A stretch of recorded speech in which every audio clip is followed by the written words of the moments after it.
जय श्री कृष्ण, जय राधे राधे। मत्स्य का अवतार पौराणिक कथा भागवत।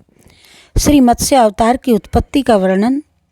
अग्नि पुराण और मत्स्य पुराण दोनों का वर्णन।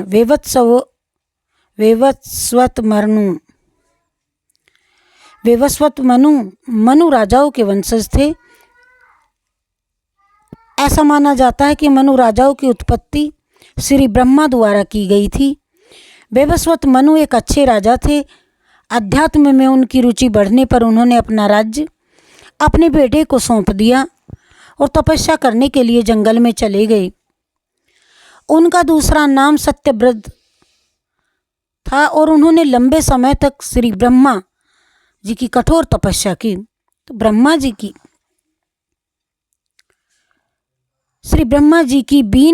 श्री ब्रह्मा की तपस्या से उत्पन्न हुए मनु से तपस्या का उद्देश्य पूछा। मनु ने कहा, मैं आपसे केवल एक वरदान चाहता हूँ, चाहे निकट भविष्य में हो या दूर भविष्य में पूरी दुनिया नष्ट हो जाए। जब ऐसा होगा तो मैं जीवित रहना चाहता हूँ और अन्य जीवित प्राणियों को बचाना चाहता हूँ। श्री ब्रह्मा जी ने वरदान दिया। तो मनु ने कृतमाला नदी के किनारे अपने लिए एक आश्रम बनाया था। एक दिन वे स्नान और अन्य सुबह की रस्मों के लिए आश्रम के पास के तालाब पर गए। जब उन्होंने पानी को कप में भरा तो उनके हाथ में एक छोटी मछली दिखाई दी। मछली को देखकर उन्होंने उसे फिर से तालाब में छोड़ने की कोशिश की तो मछली बोल पड़ी।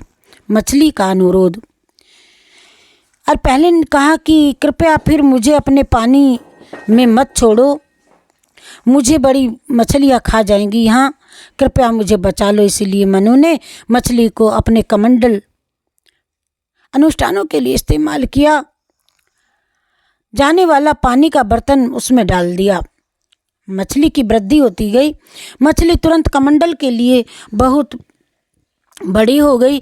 फिर उन्होंने मछली को आश्रम में पानी की टंकी में डाल दिया। पहली टंकी से भी बड़ी हो गई वह। फिर उन्होंने मछली को तालाब में ही छोड़ दिया। तालाब मछली के लिए बहुत छोटा हो गया। फिर वे मछली को नदी में ले गए।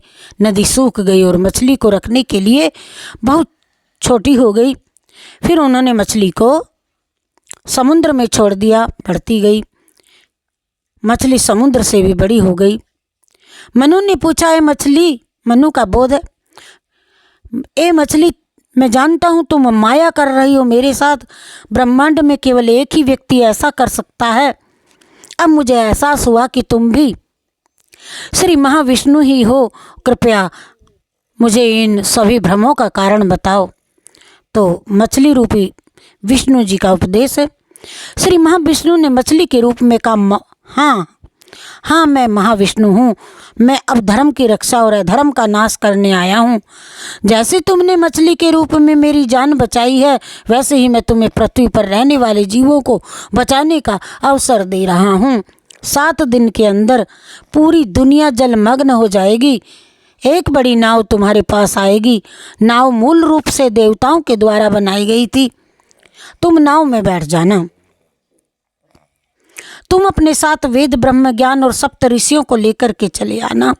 आओ, इसके अलावा अपने साथ सभी जीवों का एक एक जोड़ा और सभी पौधों और वृक्षों के बीज को भी लेकर के आना। मैं वहीं मिलूंगा, मैं वहीं आ जाऊंगा। मैं एक सींग वाली बड़ी मछली के रूप में रहूंगा। तुम बासुकी नाग को रस्सी की तरह इस्तेमाल करके नाव को मेरे सींग से बांध देना। मेरे सींग से उस नाव को बांध दो। मैं तुम्हारी नाव को, सभी यात्रियों को भी और सामान के साथ सुरक्षित स्थान पर पहुंच ले जाऊंगा। मनु ने ये सब ऐसा ही किया। सब कुछ वैसा ही हुआ जैसा कि महाविष्णु जी ने भविष्यवाणी की थी।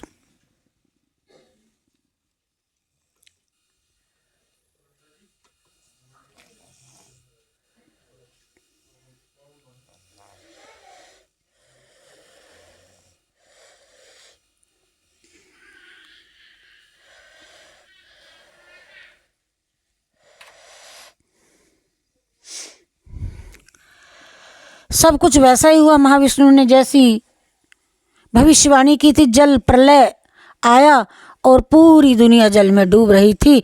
मनु ने सप्त ऋषियों को अपने साथ ले लिया था और उन्होंने मत्स्य के निर्देशानुसार उन प्राणियों और बीजों को एकत्रित किया। हरे कृष्ण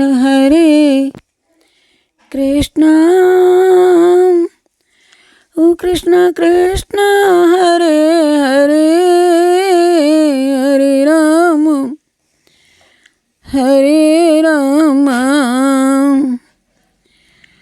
राम राम हरे हरे। हरे कृष्ण